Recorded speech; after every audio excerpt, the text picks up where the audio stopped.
আসসালামু আলাইকুম। আজকে চলে এসেছি আমরা একটু লং ড্রাইভে আফটার আ লং টাইম। আর যেহেতু উইন্টার সেহেতু লং ড্রাইভে যাওয়াই যায়, কারণ জামা কাপড় পরে বেশি প্যারা লাগে না, কোনো কিছুতেই প্যারা লাগে না, মেকআপ করা যায়, ঘোরা যায় ইজিলি, খাওয়া দাওয়া করা যায়। তো আজকে ফাইনালি তাকে রাজি করে ফেলছি যে চলেন একটু লং ড্রাইভে যাই। এখন আমরা আছি মিরপুর এইচএসে।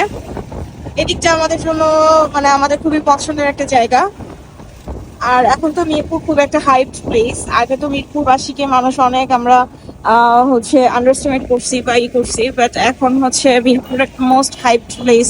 যে রেস্টুরেন্ট বলেন, রুফটপ, ফটোজেনিক রুফটপস গুলো বলেন, যাই হোক। আর মাটিকাটা যে রোডটা আছে ওখানে আমরা ফ্লাইওভারে যাই, তো লং ড্রাইভের জন্য একটা বেস্ট অপশন। তো তাকে রাজি করিয়েছি আজকে। তো এই তো আর কি, let's see.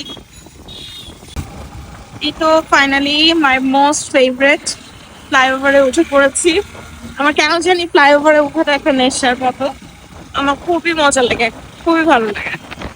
Car car ফ্লাইওভারে drive করতে মজা লাগে বলেন তো?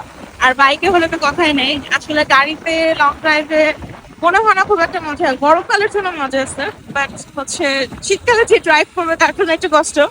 হ্যাঁ, বাট যাই হোক, বাইক তো একটা ক্রেজ, তাই না?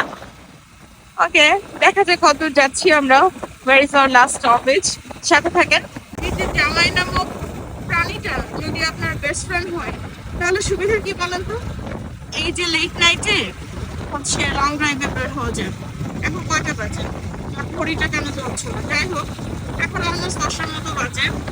তো এই তো আমরা বের হয়েছি। তো এখন বাসে যাবো, একটু লেট নাইট করে বাসে যাবো।